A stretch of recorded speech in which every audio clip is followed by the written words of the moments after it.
So our third and final keynote speaker today is Neil Jameson, who is Emeritus Director with Citizens UK. Incorrectly printed in our little brochure. He's no longer Executive Director, and I'm sure delighted that that's the case. I don't know if that means you have more time in your hands or not, but we're absolutely delighted to have Neil with us. Neil is the founder of Citizens UK as well, a movement he set up in 1989, the UK's largest community organising movement, responsible for campaigning on a whole range of issues important to people across the UK, most notably the Living Wage campaign. And Neil's going to talk to us about how the particular model of community organising that Citizens UK uses, as well as the broader background and history of community organising. So before Neil comes up, we have a short video that he's asked us to play, which explains a little bit more about community organising. We are from the Notre Dame Girls' School and we are part of Southwark Citizens. Citizens UK is a community organising charity that teaches people all across the country to talk about issues they care about. We are here to talk to you about the community organising method that Citizen uses. Step 1. First, if you want to make change, you have to have power. Step 2. If you want power, you need people. Step 3. We then listen to people within our communities to find out what the issues are. Step 4. Then we take action. We usually take action to get a meeting with the decision maker around the issue we have chosen to try and change. Step 5. We then negotiate with decision makers and politicians. Step 6. We then evaluate to see what we can improve and think about our next steps. But most importantly, throughout this whole process, we develop leaders. We develop leaders within the community so that they are equipped to make the change we want to see. I am a leader and together we can make a change. Okay, good morning and thank you very much for having me, Paul and Andrew and others. This is the fourth time I've been to the foundation and it's a pleasure to be here. I am making a pitch, of course, which is that you might explore community organising here as I will try and unveil it. I have a short time to do this, so I have no table afterwards. I'll be up and down the corridor, and if anyone wants to talk to me, I will encourage you to do so, because there's a particular model that we have basically learnt from history. This is not the first time people have organised. In fact, the experience is you only get anywhere when you organise. When the poor particularly didn't have the vote, they organised. When women didn't have the vote, they organised. So it's not a new idea, but the particular one that we have pursued is relatively new for the 21st century. What is new and old is a bit of paper. It's on your seat, and it summarises on one page the vision of citizen organising and the mission. So if I read the mission, in case you haven't had time to read it, it is to build the capacity of the people to participate in public life, to act together for the common good, to win change and to strengthen civic institutions in the process. On the back, that explains what it is, and there's something called systemic change as one of the purposes too. Change is okay, but systemic change is magic, when you can actually point to a law or a system or a new narrative in the nation which has come about as a result of the popular pressure that organised citizens can do. So let me just check who we've got in this room. Clearly we've got 43 people who I think, and I have to say I was one of them, put the ball in the right pot, which is the best sort of democracy is when everybody participates. The rest is sort of show business, particularly the last one, which nobody voted for. So well done. Here, I am very impressed with the presentations we've had, and I know how you're going to decide what is best. Some of those presentations could, of course, organise together for the same quest. The trouble is you all have a different objective. But if your objective is to get people to participate, that's a good objective. There's nothing wrong with that. As we heard earlier from Ian here, deliberative democracy is the real thing. Democracy without people thinking about it is dictatorship. It's potentially populism, of course. The opposite to democracy, or this sort of democracy, is populism, and that's arrived. So that's why this is such an important subject and such an important area of activity, more than that, political activity, for us to think about. The word democracy comes from two Greek words, demokratia, which means people power. It does not, as others have said, mean people voting. That is the bottom line, including digital democracy. All these methods have their place, but basically face-to-face, we are face-to-face people. We can't really do politics without the subtlety of the eyes, the smile, the reaction from the person in front of you to the idea that you're putting about. Otherwise, it also is a bit of dictatorship. Social media is mostly dictatorship and opinionated people putting out things that they don't really understand. A quote from Cicero, very good. We also go back to the early Greeks. Cicero said that citizens are made, they're not born. We're not born to be democratic, we're born to be selfish. I know that because I've got lots of grandchildren, and I was a child, and I was very selfish, and my little girl, little Ruby, is very selfish, and she keeps saying no, and no, you can't have that, and you can't play with my toys. She is taught to be more generous. As Aristotle said, we are shaped by our institutions. So the role of institutions is critically important. And here in Northern Ireland, you have a challenge with your institutions, particularly the sectarian ones. They have to work together. And it's a scandal that this place has been empty for 3 years and nobody did anything about it, apart from eventually the voters frightening them enough to come back in here, of course, which is exactly what happened. So thank God for the vote in that basis. So Cicero, very important. John Stuart Mill, very important. He said that what people get for themselves is more important than what they are given.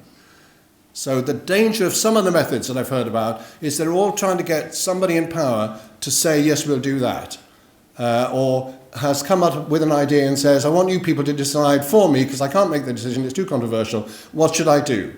That's top-down democracy, if you like. It's not really democracy. It's actually helping people out who've got power and we elected them, and maybe they should make the decision themselves and stand in the election and face the music and the punters. So you have to be very careful. The method we've chosen is based upon groups of people who are already organised, which is broad-based community organising. Our membership is only people in groups. Can I just check, who's a member of a church here? If you can raise your hand, I need to know who I'm talking to.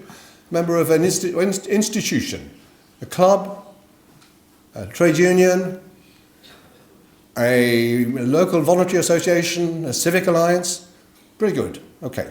So these are the sorts of members. A school governing body. Anybody a school governing body? Fantastic. We are safer if we're in a group.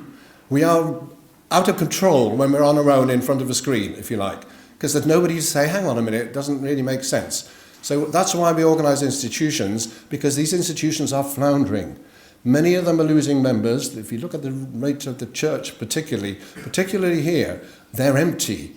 The mosques are full. Where are the Muslims? The Muslims understand a lot because of the treatment that they have. But basically, we think institutions are good, and other sociologists will say institutions are good. There's nothing wrong with the idea of people coming together, provided they do something and it's worth coming together. If the institution is old-fashioned and is talking about the past, then to a certain extent they deserve to die. Or if they're too sectarian, they deserve to just be sectarian and not perform the purpose of most institutions, which is help people work together. With all the problems that go with that, of the awkward person in the group who doesn't agree with that and the other, and sometimes you say, I'm not going to bother with this, it's much easier to vote through my computer and so on. So institutions are good. If you can pull them together, that's also good. So one of the lessons I've learned in the last 30 years is a tough one. The most important thing you need to change things is power. The purpose of a citizens' organisation is power. We don't shout about it, but I'm amongst friends, and you've sort of talked about it. It hasn't been mentioned very much here. Power is organised people with their organised money. A principle of citizen organising as we do it is we never take money from the state. The state hasn't got much money now, and frankly, it needs to spend it on schools and hospitals and so on. If you take money from the state, you have to do what the state tells you. If you take money from business, the same thing. If you take money from your members, that's very good, because they will feel they own the organisation. We have a budget now of £5 million. £2.5 million comes from the membership of institutions. That's why another reason for organising institutions, they can pay. The rest comes from trusts and foundations. And thank you, trusts and foundations, who also recognise the crisis there is in democracy and investing in us and in many of you here. And so very grateful for that. So money is very important so far as power is concerned. Watch where you take it from. And if you can't help taking it from the government, that's all right. There's nothing wrong with government. The government needs an organised civil society force to help it be more effective, and civil society needs a good government to help civil society also be more effective. These three big power balls of business, the market, and the government, and civil society, the weakest is civil society. The weakest is us, frankly, brothers and sisters, because we won't organise. We come up with so many ideas, we want everybody to like our ideas. Meanwhile, the business community, of course, is organising absolutely around their own interests.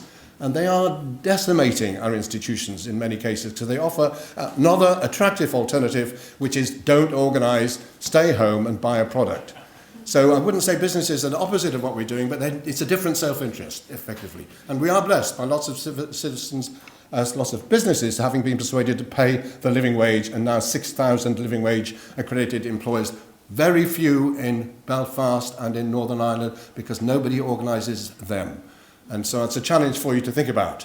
So on the 21st of April, being specific, 6,000 citizens, of London citizens, will gather in a vast basketball arena on the Olympic site in order to hold the two mayoral candidates accountable for what they are going to do. There are 5 mayoral candidates, only 2 of them stand a chance of getting elected, and probably only 1 stands the real chance of being elected. We're a non-partisan organisation, but we do politics. Politics is what we do, but not partisan politics. The candidates would be asked a series of questions about issues which have taken 6 months to be processed by the membership, meeting in different boroughs. And the main question they will be asked is, if elected, will you work with London citizens? There is a pause. The 6,000 people know that is the only question that matters, the relationship. Sadiq Khan said he'd work with us. Boris Johnson said he'd work with us. Ken Livingstone said he'd work with us, because the place was packed with organised people.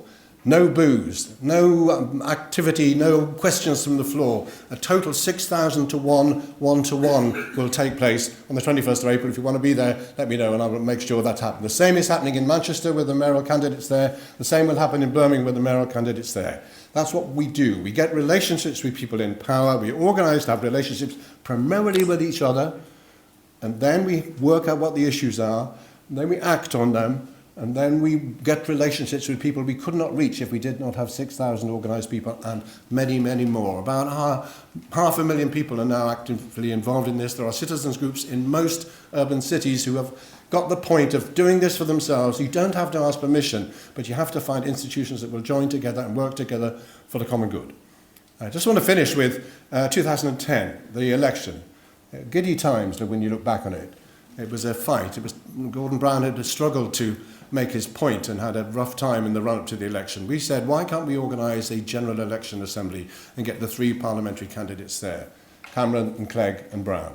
It took some doing and some muscle and lots of persuasion. We were only really organising in London and 1 or 2 other cities at the time, so we did claim we were the United Kingdom, which was terrible, because you weren't there and Scotland wasn't there and so on. But nevertheless, they came because the place was packed.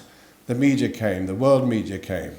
And each of them was asked 4 questions about refugees and about living wage and about introducing a cap on interest rates, all of which frankly did happen later. But they primarily were asked, if elected Mr. Cameron, will you work with Citizens UK? If elected Mr. Brown, will you work with Citizens UK? And so on. These questions are critical. You can't ask them on your own with a few people. You have to have organised people and press to see whether or not you can get that relationship. We were blessed, of course, by each of those 3 because the place was packed, knowing that what the question was, no tricks, saying absolutely we'll work with you. Why would we not work with organised citizens? We don't like disorganised citizens.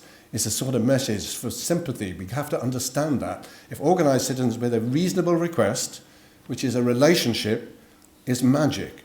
And this is the speech that Gordon Brown made. It was the speech of his life, frankly. It's the most popular hit on YouTube ever. And he basically tore up what he was going to say and said some of this. It's a bit longer, but we'll cut it off at a poignant point. Thank you.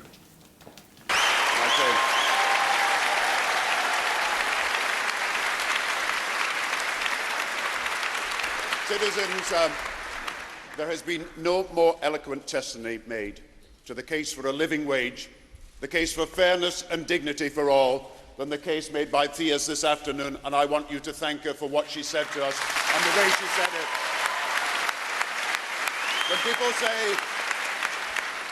When people say that politics can't make a difference, when people say that people are apathetic and indifferent, when people say that there are no great causes left, let them come to Citizens UK. Let them come here.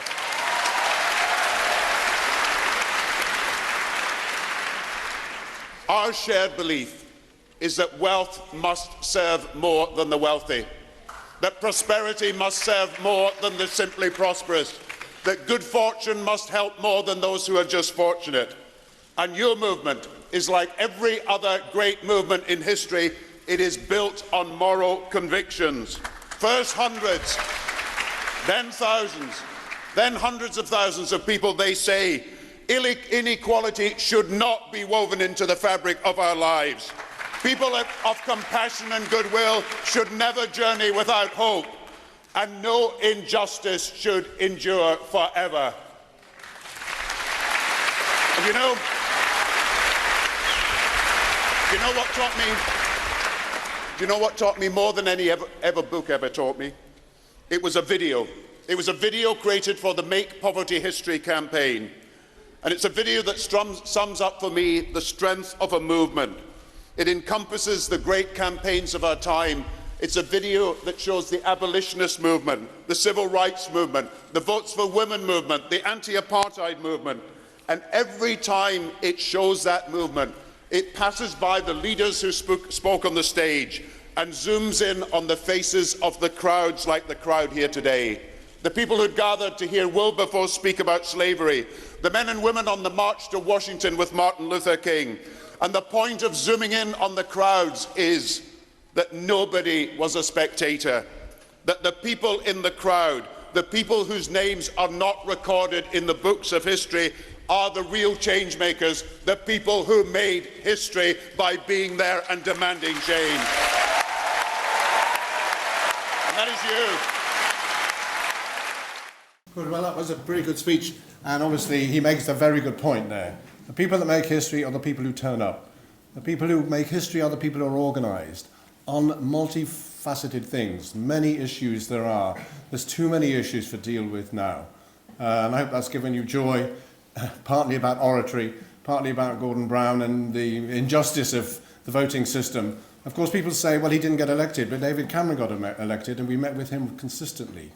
And were able to do business with him. He was uncomfortable with the mix of our membership, who were not necessarily Conservatives, but we don't make a big deal of that. The same has happened consistently with mayors and others. It sort of stopped, frankly, when Theresa May became the Prime Minister, because she wouldn't come to one of these assemblies. But that's the nature of politics. We're not strong enough, is what we concluded, because we didn't have Northern Ireland in, and we didn't have Scotland in, which is why we have to organise always locally, ultimately with when it's necessary, which is usually only election time, at election times too. Thank you very much for your interest, and I'll be around.